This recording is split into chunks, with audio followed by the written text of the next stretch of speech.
Do you want to have an amazing, amazing relationship? By the end of this show, you are going to have 5 awesome tips to make you closer in your relationships than ever before. Stay tuned.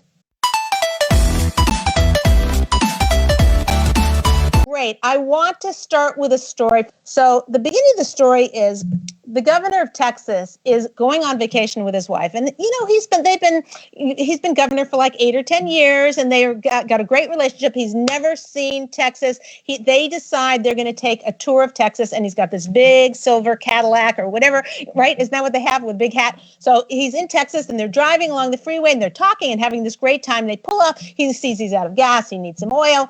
He pulls off and he looks around for a full service gasoline station. So they pull in and everything's wonderful. And all of a sudden, a guy comes out of the little convenient thing, store, whatever, and he comes out to give them full service gas. And he walks around and he comes to the window and he begins talking to the governor. Meanwhile, the governor's wife starts looking at her shoes and picking at the lint on the floor,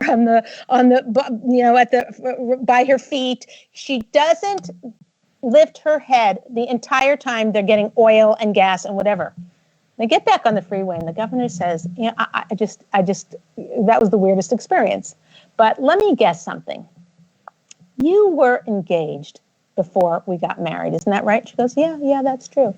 And he said, let me guess something else. That guy in the gasoline station, the guy who was the full service attendant, that was your fiance, wasn't it? She says, oh my goodness, that's remarkable. How could you have picked that up? You're absolutely right. It was.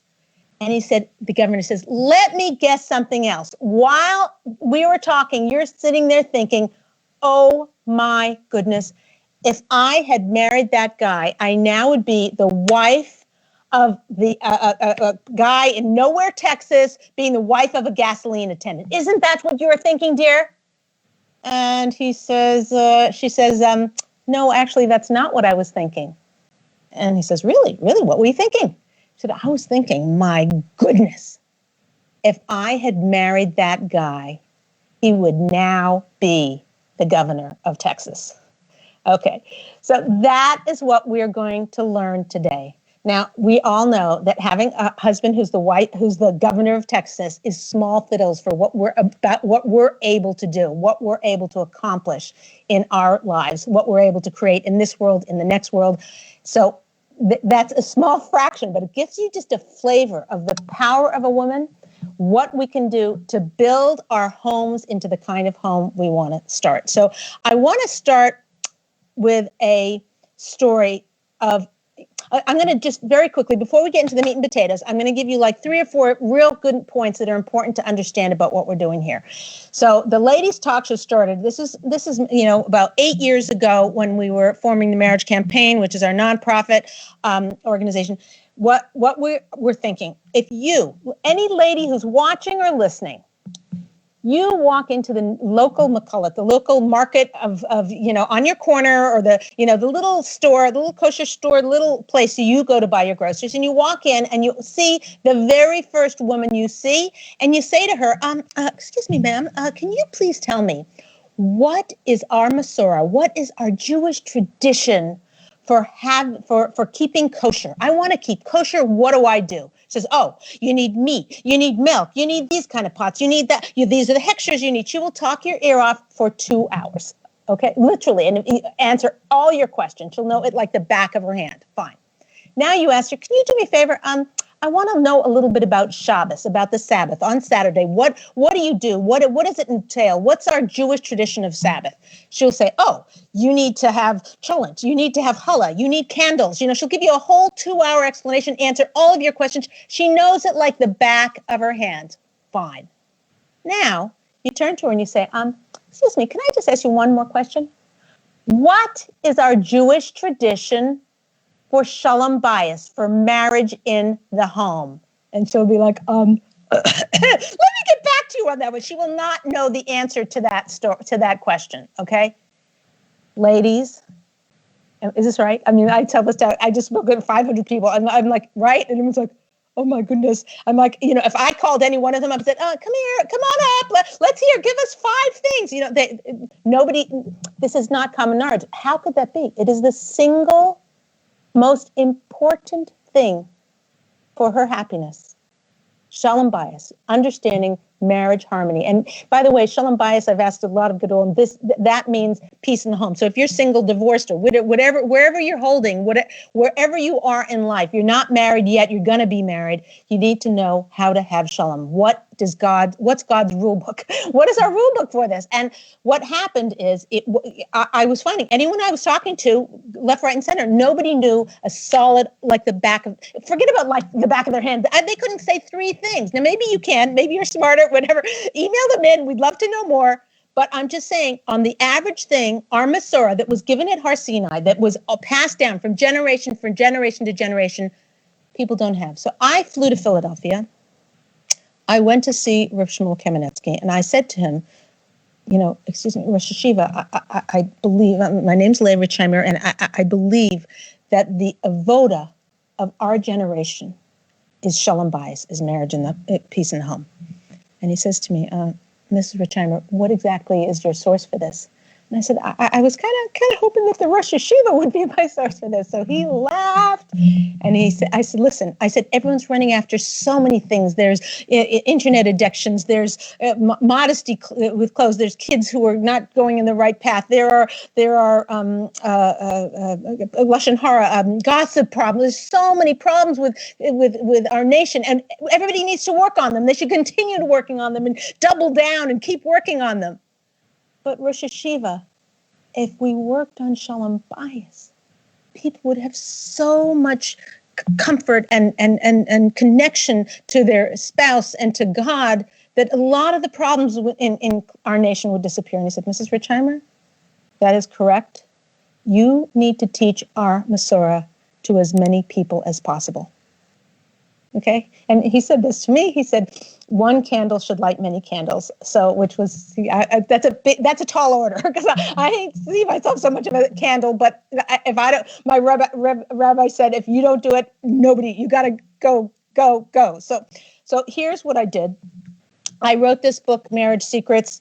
I don't make any money from it. 0. I don't need your $2. That's not why I'm saying to me this is got 220 Torah sources about our Masorah, and I'm going to give you them today. So this isn't a big sales commercial. This is so that you get to know me, where I'm coming from, what I'm doing, and then when I give you the material, you're like, oh, maybe even though it sounds a little hard what she's telling us to do, maybe I'm willing to give this a try.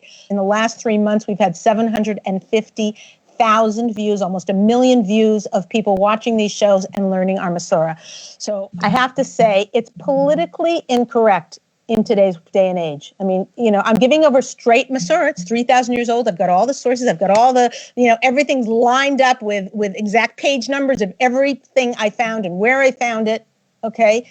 But it goes against a lot of the current political correct attitudes about marriage, about women's roles, about all that. I hate politics. I stay out of politics. All I want is to give our Masorah to you, because God created you. Then he created an exact system to make you the happiest you possibly can be on this planet. And he didn't hide it from you. And you deserve to have it. And that's what we're giving over. So step number 1. Now, this one's a little hard, but there's a big, massive payoff. Step number 1 is to let go of resentments. Okay, it's very hard. I mean, we're not, unless you were married yesterday, and if you are, welcome, mazel tov, congratulations. And how did you do that with no people at your wedding? It's weird. But anyway, this is we're in the middle of the virus. So if you've been married for 3 years or 7 years or 14 years, there's a lot of friction. There's a lot of water under the bridge. There's a lot of issues that have happened. So now you're saying, okay, Leah, I'm just going to start again and let that go and we're done. No, it's like that's in a too hard basket. Okay. You have to have a situation where you are willing and able to let go of those resentments for yourself. Now, doesn't mean that you forgive him for every mean thing that he's ever done, or that you're again, I know that most people here are people who are married and want a better marriage, but there are a lot of people here who are single people who are looking to get married and want to know how to be the best wife. There's a lot of people who were married and are divorced. We have all different kinds of people who are here, but all of us want that significant relationship to be as best as it possibly can, and that's what we're going to learn today. So, but if you have a history with your spouse that of resentments, of things you can't forgive them for, this is almost the first step.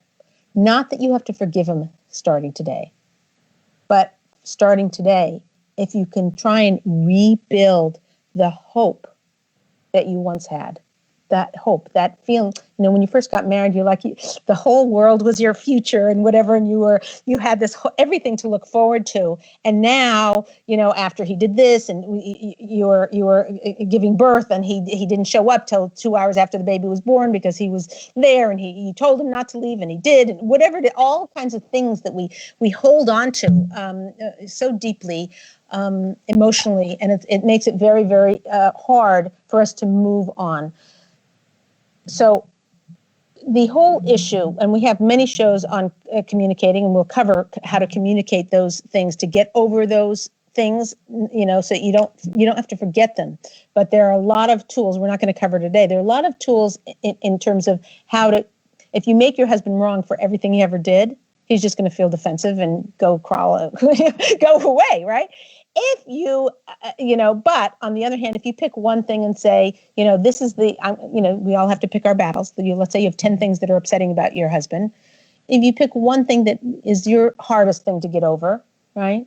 And you analyze it, maybe you do some journaling, maybe you talk to a professional, maybe you talk to a wise, sage, clergy person, a rabbi, rebbitzin, something, and you talk to them about to get it off your heart and to see it from a different perspective, maybe seeing it that, yes, what he did seemed so mean to you, but the way he was raised, he almost didn't have a choice. That's kind of, when he did say he's sorry, that wasn't good enough for you. Maybe you have an issue with forgiving.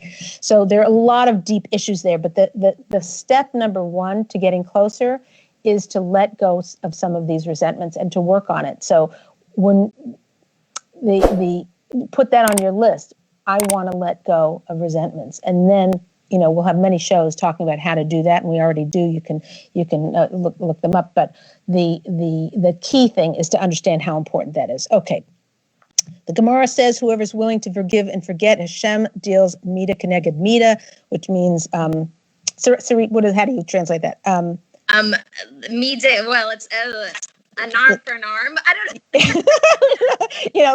like if you it is like what you do to someone else, you get back. That's it. Right. Okay. So good. Yeah. So in other words, if you forgive your husband for something he doesn't deserve to be forgiven for, then let's say you did something you really have always felt so terrible about that you did, that like, oh, why did I do that? Why did I do that? Whatever. If you forgive your husband for something he doesn't deserve, God will forgive you exactly in proportion for something you did that you don't deserve forgiveness, and I'll give it to you. And that's a direct Gemara. So you just know that, if forgiving is going to be in your best interest in that sense.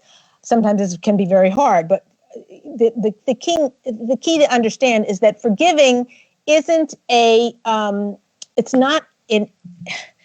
It's an action. It's not a feeling. It's not like this emotion like, oh, forgiveness wave came over me. Now I can forgive. It'll never come over you. It never comes over us. Like we just, it's an action. You have to say, I'm going to forgive because it's hurting me more than it's hurting them. It's causing a distance in the relationship. It's making us not be yummy and fuzzy and whatever because I can't let go of these things. So that's the determination. You had a question, Sarit? Well, yeah, actually, Leah, we have a Torah Anytime chatter, Michal, who said 5 steps that she thinks. These are her 5 steps, which are actually really amazing. So hopefully they're some you share also. Love the other person like yourself. Give in. Be happy. Always do something good for the other person. Forget what happened in the past. Oh, wait, she has number 6. Don't give in order to get back. So Don't those what? are her Don't give to only give out. Oh, I love those. Those are great. Can we got to put that when we do our description, add those. Michal, that's fantastic, right on the money. And that's pretty much in line with a lot of the things that I'm going to be talking about. But I'm going to go. Said she's so excited. These shows are so inspiring. And Shifra said, Mida Kenega Mida, thank you, Shifra. Finally, someone who can translate because I'm not doing such a good job. She said, measure for measure. Oh, gorgeous. Hello. That's so obvious. Like after you hear it, it's obvious. Before we heard it, it wasn't so obvious. Okay. So thank you very much, ladies, for your participation. It's awesome. So remember that forgiveness is an action, not a feeling. The feeling isn't going to come over you. It's never going to be where you're like, oh, I feel like forgiving now.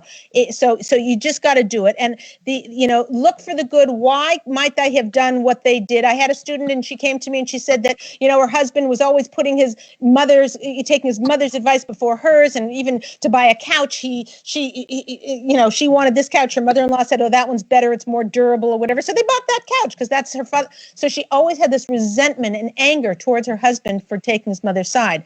When we did a workshop once a bunch of years ago, and we had a thing where we had to say, what was his intention?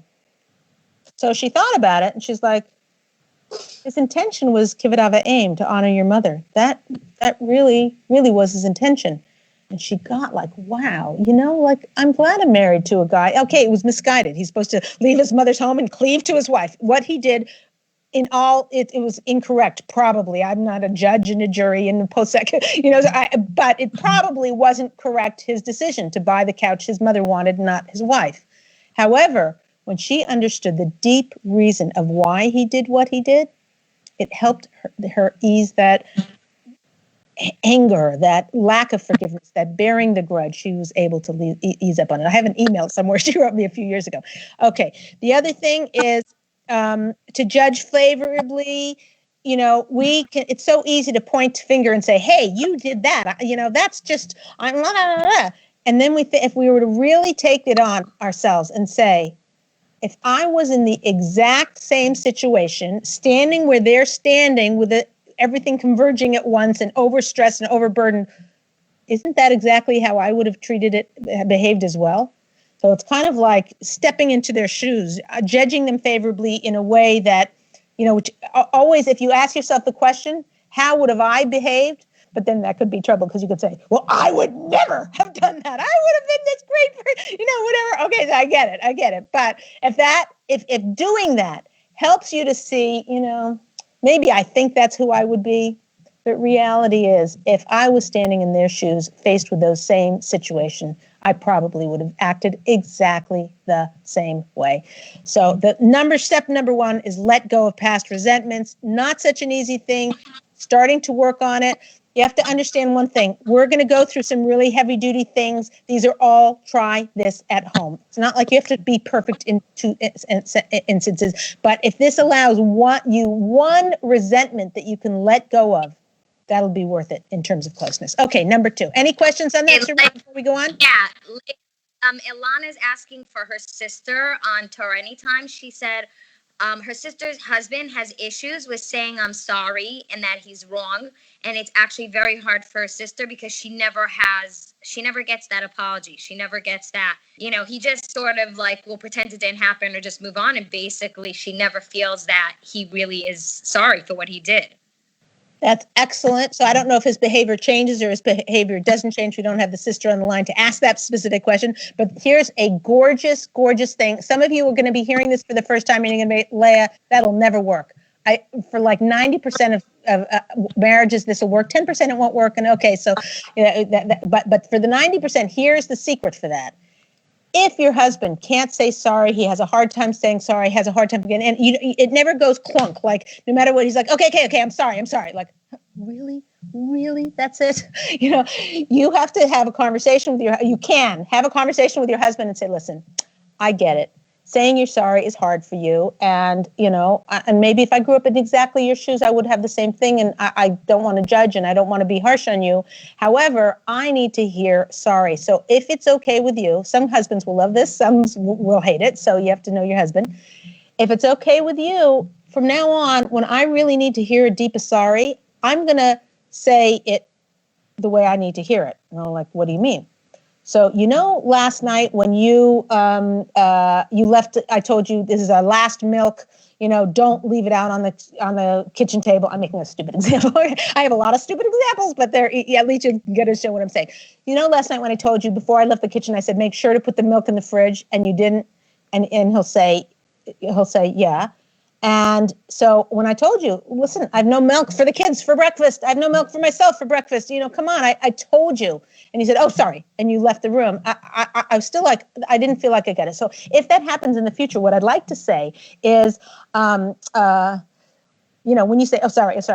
If you don't mind, I'm going to say, so dear, what you meant to say is, oh, I am so sorry for not listening to you. You are so right. I'm going to work so hard from now on to be the best husband and to listen to you better and to try and honor your thoughts and feelings and do this the way you want me to do it. And many times, this is kind of ventriloquist. We have with a lot of chapters on just in terms of it adds a sweetness and a laughter. The husband, 99% of husbands will laugh at that, will let you do it because it gets them off the hook. And it is a sweetness that develops from a potentially very conflicted situation. There's about another 5 things that this woman can do, but I'm going to end there because we have too much to cover. But this is just to get you to start thinking. One of the key things that we do on the Ladies Talk Show is we talk about the fact that no matter how things are and you feel like a victim to your husband's bad behavior or to other people's bad behavior, one of the things that we talk about all the time is how there's always something we can do. You can either be a victim in your life or you can be a victor. I know that's a cute little saying, but that means that you can be a victim and feel like completely powerless, like a powerless woman. There's nothing sadder, Or you can analyze it in such a way and think, is there something I can do? Every time he throws his coat on the thing, I scream, or I get upset or I pout or whatever I do. Is there something I can be doing? I wonder if I buy a hook for the front door. I wonder if I, buy him disposable coats. So every time he comes home and he has to throw it away. I don't know. I'm making up that. But I'm just saying there's always something we can do. And that is so empowering for women to hear. You got to hear it. And if you have examples of something people can do when I'm telling a story or whatever, say, oh, she could also do this. She could also do that. Women's brain power, it's totally inspiring. I'm totally blown away by our viewers of what they come up with and how much wealth of knowledge there is with us. So, okay, they're excellent. Got it? Siri, can I go on? Excellent. By the way, shout out to our Torah Anytime viewers who are just like chatting away. Leah B said, when you point a finger at yourself, when you point a finger at someone else, there are 3 fingers pointing back at you. She's right. Now I've got 6 pointing back at me. Awesome. Okay, good. Let's go to number 2. This one's very revolutionary and very powerful. It's for people who are hearing this for the first time, I give this over because it's so unbelievable true. Like as soon as I said, you're gonna, oh my gosh, that's me. Okay. Women come to me all the time and complain that their husband does not meet their needs. You hear that? He doesn't meet my needs. Worse yet, he doesn't even want to meet my needs. It doesn't seem like he even cares to meet my needs. Now, here's the problem with this. Here's the big catch. If I were to somehow, through the airwaves or whatever, I was able to take a big fat notebook and give it to each one of you in your homes, like there will be a knock on the door right now, and Amazon Prime will be opening the door and with their mask on, and they would hand you a big fat notebook and say, okay, Mrs. So-and-so, please fill out, or single woman or whatever, please fill this notebook up with what you want from your husband. Oh, like, really? Anything? Anything you want, from physical to spiritual to emotional to logistics, whatever you want, go fill it out. So women would be thrilled. They would fill it. And I want a new shades of it. I want a new car, and I want him to stop putting me down in front of my mother-in-law. And I want, they would go page after page after page after page. Okay. At the end of that, they would say, Leah, can you do us a favor? Can you please send us another notebook? Okay. When it comes to wants, they're endless.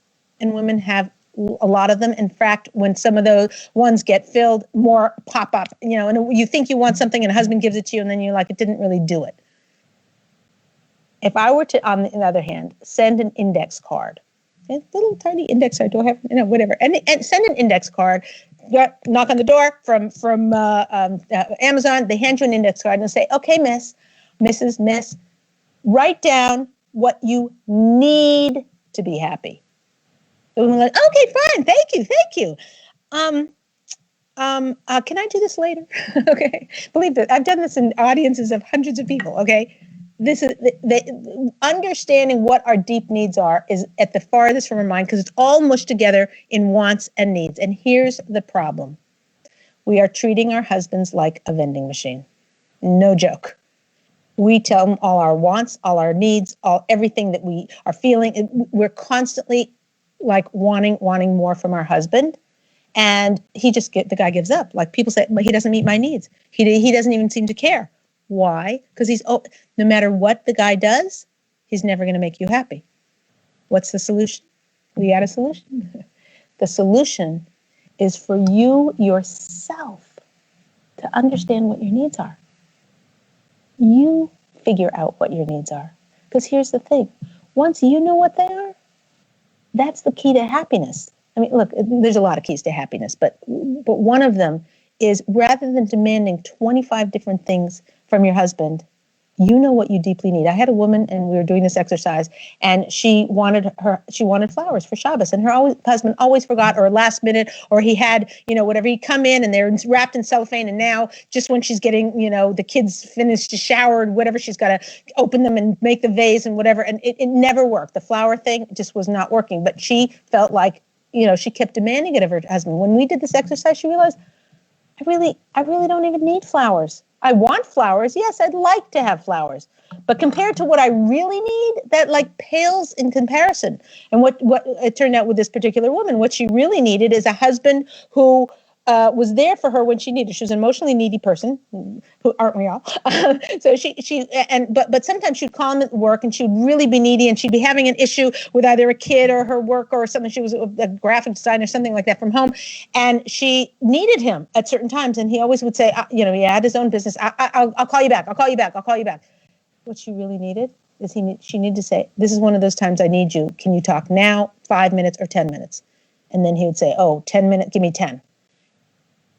And she stopped asking for all these wants that she didn't need. And she started getting that need that she really, really needed him for. All a woman needs is 3, maybe 4 of her deep needs met. And she could be happier than she's ever been in her life. Meanwhile, we're busy. I want this, I want that. No, forget the wants. So how did we do this? Number 1. Do we have questions to read? I see you looking at me. Are we okay? Could I go into how to do it? And then ask. Yeah. Okay, fine. You're good to go. Okay. So the action step of how to understand your needs is you get a notebook, like I was saying. Okay, but now this is a needs notebook. You go through and you write down all your wants. It takes about an hour, maybe some people it takes a week. Writing all your wants. Then you go back with a circle or a highlighter, and you circle the things that are most important, and you're cutting out all the stupid things or the things that would never happen, or I love a yacht, whatever it is. You cross those all out, and then you're left with about maybe 20 different things that are in the running for deep needs. And then again, emotional, spiritual, logistics, how he treats you, anything, all of this goes on there. And you narrow it down, you get 20, then you start prioritizing, then you realize those 5 don't matter and those 5 don't matter, and you get it down to 3 or 4. And now you yourself are crystal clear, and guess what? Now you can crystal clearly, you can clearly explain to them what your needs are. You can tell them. Some women tell them, some women don't. But some women tell them and say, what I realize, I don't want, I don't need you buy me so many gifts. I don't need the gifts as much. What I really need is more compliments. Or I want you to feel, I don't feel appreciated. I want you to, and we have a whole, actually I'm getting, and the Marriage Secrets, there's a whole chapter on appreciation, because women are empty buckets of appreciation, married to husbands who have a challenge to be able to fill those buckets, and they don't know it. They walk around, they wonder why they're in a bad mood, so they're not appreciated enough. So there's all these lessons on how to get appreciated. Another story. But right now, for understanding your own needs, that's like step number 1 to be able to be as close to your husband as possible, because you're not throwing a million wants at him, and what consequently that does. Now, because he only has like 3 or 4 things that he needs to do, he actually does them. He actually cares. He actually feels like he's handing you something and you're receiving it. It's absolutely gorgeous. Okay, so what we have to know, getting all of your needs met. Getting all of your wants met. If you had that big fat notebook and all of those wants were met, it wouldn't make you happy. The only thing that has a modicum, a little bit of a chance of making you happy is getting a few of your needs met, but you have to know what those are. Okay, that's part of the whole package. That's part of our Masorah, but there's many, many more parts. But I just wanted to give you that thing because it gives you, in your brain, you can start working on understanding your needs and stop demanding all kinds of things from your husband that you want but not need. Okay, Sarit, you're up. Aliza Sugarman on Instagram, our favorite lady, said advice as always. She's you know. Oh, oh, thanks. Good to have you here with us at our inaugural Torah. Yeah. Anytime, we love you. Okay, great. Beauty by OB said, "Wow, I never realized that." So powerful advice. Thank you, sweetie pie. And the thing, email me info@ladiestalkshow.com to let me know feedback or other questions, or if you didn't understand one of the points I made. This is like we're together. We're in this together. I'm here. Okay, fine. By the way, I'm a full-time volunteer. I make no money from anything I do here. It all goes for Shalom Bayis. All of my income, all of my book royalties, all of my speakers' fees, everything goes to pay for Shalom Bayis, to get our Shalom Bayis Masorah out there. So my motivation is not to be a billionaire, although that wouldn't be bad. I wouldn't mind. No, my motivation is to get our Masorah to all of us and share it with all of us. Okay, number 3, listen more. Okay, so I know probably everybody, listens to their husband to a certain extent, or the husband doesn't talk. That's the biggest complaint. Like, I would listen if he talked. And I'm like, how was your day? Fine. How was that business meeting? Fine. Okay, fine. We're gonna get there. So here's the thing about listening. When we think about, communication, right? Communication. Like think of 2 people communicating. What you picture them sitting on a couch, I guess 6 feet apart. You picture them like sitting on a couch talking to their and how was your day and what did you do and oh wow, you went here and how was that? You in our mind, when we conjure up and picture somebody who's communicating, we conjure up people talking. It's wrong. Communicating is 2 people listening. 2 people listening. It's so powerful. Like whenever you think of that, hopefully it gives you a surge of inspiration of, oh my goodness, listening is where it's at. Anytime you are talking to somebody, stop and ask yourself, am I monopolizing the conversation? Okay, am I? There's this t-shirt, and don't buy me this t-shirt. Don't somebody go out and buy this t-shirt for me. I'll be annoyed, okay? It was a t-shirt and it said, help, I'm talking and I can't shut up, right? So we have to understand that if you're monopolizing the conversation, the other person doesn't have a chance to connect with you. How they connect is when words spill out of their mouth. That's them bonding with you and connecting with you. And if you're talking, and that can't happen. So women say to me, Leah, you've got to be joking. There's if I just listened like you're saying and really active listening and all these great skills, if I do that, I'm going to forget what I'm going to say. And it's like, I hear what you're saying, but I have a hard time listening because I'm so focused on what I'm going to say next. And I get that because I have the same thing. But here's the thing. You have to really weigh out the the deep power of this, of what's really going on. What is more important? One point that you are going to make, or your relationship with this person? What, like that. Let's say you do forget the point, but you got closer to the person. Any one of us would likely make that trade. Maybe some of us wouldn't, but yeah, we went closer to the person. Okay, I'll forget what I'm going to say. God will take care of it. If God wants me to remember it, he'll put it back in my head. Meanwhile, let me listen. Let me really connect, because that's really what God wants. I have sources for that. I'm not going to go into them now, but he really wants me to listen to this person. And the art of listening it's not paid enough attention to. I have women in them teach, I do this whole exercises about listening to your husband and whatever. And they come back like, my husband won't talk. My husband won't talk. And then I'm like, so we go through what you do. You say, you ask him, not answers he can't answer yes or no to. So in drawing out their husband, suddenly their husband realized they're really listening. They're really listening to me. So now he becomes a chatterbox and he floods them. And it takes about 2 or 3 months to get here, all because he finally feels listened to. So the first, getting over the hurdle of his letting out all of the withheld communications that he does because he feels like it's not going to be listened to. You don't really care anyway. All of that stuff has to pour out and then it goes back to normal. But I'm just telling you, listening is a secret art that has been forgotten by wives. It's been forgotten in our relationships. A little bit here, a little bit there. Women are we have 9/10 of speech. Ladies, I get it. We have 9/10 of speech. We have a lot more to say.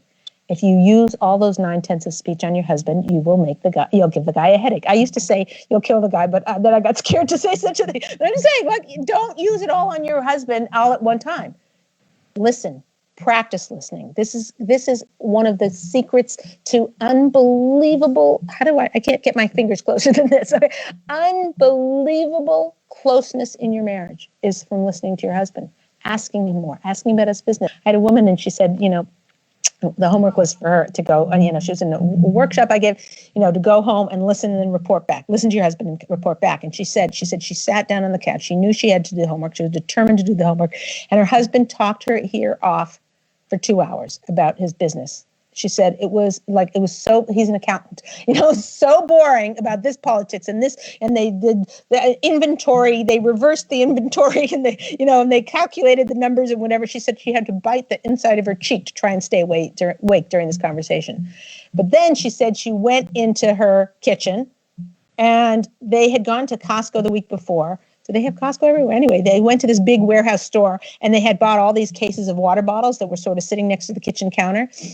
So after this, what she considered sort of a failed attempt at communicating with her husband because it was so boring, she went into the kitchen and the water bottles that she had been bugging him to bring back to the garage for the last week were gone. And another thing is she went into the bathroom and he had changed the paper. I mean, okay, this is a true story, actually. So I'm just saying there is something, when a man is able to share himself to his wife and his wife is really, really listening to him, his whole heart and love for her increases by a wide margin. Okay. Okay, Leah, Esther from Torah Anytime said, and this is a great one. What do you do if you feel your husband doesn't stop talking? Obviously, in Esther's life, it's not her who has the 9. That's right. Okay, that's really fun. So you have to ask, is he really talking? Because that's just his personality, which is likely the case.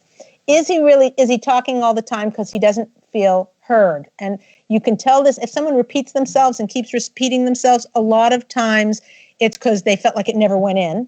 That could be. I don't know. We're exploring things here. One of the ways to alleviate that from people who have that issue is to say, I heard you, I got it. What you're saying is XYZ, right? And then they feel it heard, and then they don't have to repeat it again and again. Let's say that isn't the issue. He just is a big talker or whatever. On that situation, I think in a little sense, you're almost, I don't want to say stuck, but for whatever reason, God has that particular challenge for you. I mean, we could explore a lot of different options. There's, a little subtleties or whatever. I'm not going to get into them now because we want to get back to the material. But if you just kind of analyze if there are other reasons he's doing what he's doing, if he's not being heard, and if it's not the case, you just got a husband who talks like that, and your job is to step up. I guarantee you one thing, however, the more deeply you listen to him, that means you stop stirring the pasta while he's talking. I'm not joking. I know we have crazy, crazy lives. So if you need to get the pasta stirred at that moment, you can say, I really want to hear what you're saying. Can you give me, the pasta's almost done. I need 3 minutes. Let me pour it into the colander, and then I will sit down and listen to you. Now, a woman doesn't have time all the time to sit down and listen. And if she says, can we talk about it later tonight after the kids are in bed? She is probably like, then she has to have toothpicks to keep her eyes open to listen to what he has to say. I get it. It's a challenge. But I'm telling you, the deeper you listen to him, the less he will chatter about and repeat himself. Okay, so hopefully we can get into that more. Stay tuned. We'll cover communication in a future class. Okay. Yeah. Number so 4. Leah, Yeah. On Instagram, we got sometimes one of our viewers actually practices it with her kids. She says sometimes they come home and they're just talking, total chatterboxes. And as long as she sits down and focuses on them and lets them feel that they're being heard, the conversation will like go and they'll be happy and move on. But if she like even gives them an inkling that she's distracted, then they'll drive her crazy the rest of the night. So I guess that brilliant. Brilliant. It's yeah. Our Masorah is the bigger a receiver the wife is, the more blessing God will give to the husband to give to the wife. And by blessing, I mean parnasa, I mean health, I mean wealth, I mean a spiritual sustenance, I mean growth, I mean a kid does good on his math test, on his Gemara test, a daughter, the dishwasher doesn't break.